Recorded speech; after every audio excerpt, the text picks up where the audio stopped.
आषाढी यात्रेच्या पार्श्वभूमीवर मुख्यमंत्री एकनाथ शिंदे रविवार 19 जुलै रोजी पंढरपूर दौऱ्यावर. आषाढी वारीची विकास कामं आणि संपूर्ण परिस्थितीचा उपमुख्यमंत्री शिंदे साहेब घेणार आढावा. 2 दिवसांपूर्वी VIP दर्शनाबाबत झालेल्या गोंधळाबाबत काय बोलणार याकडे लागलं सर्वांचे लक्ष.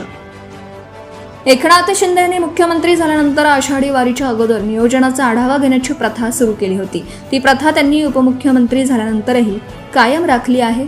आषाढी वारीच्या नियोजनाचा आढावा घेण्यासाठी उपमुख्यमंत्री एकनाथ शिंदे हे येत्या रविवारी पंढरपूरच्या दौऱ्यावर येत आहेत. आषाढी वारीच्या पार्श्वभूमीवर पंढरपुरात सध्या अधिकारी आणि मंत्र्यांची लगबग सुरू आहे. पालकमंत्री जयकुमार गोरे यांनी गुरुवारी 16 जुलै रोजी तयारीचा आढावा घेतला. तसेच अधिकाऱ्यांना काही सूचनाही केल्यात. यामुळे उपमुख्यमंत्री एकनाथ शिंदे यांच्या दौऱ्याकडे सर्वांचं लक्ष लागलं असून या दौऱ्यामध्ये कोणत्या मंत्र्यांना आणि कोणत्या अधिकाऱ्यांना काय सूचना करतात हे पाहणं महत्त्वाचं ठरणार आहे. यंदाची आषाढी वारी हे खूप महत्त्वपूर्ण समजली जात असून यामध्ये जवळजवळ 20 ते 25 लाख वारकरी सहभागी होण्याची दाट शक्यता आहे. त्यामुळे या दौऱ्याकडे सर्वांचं लक्ष लागलं आहे.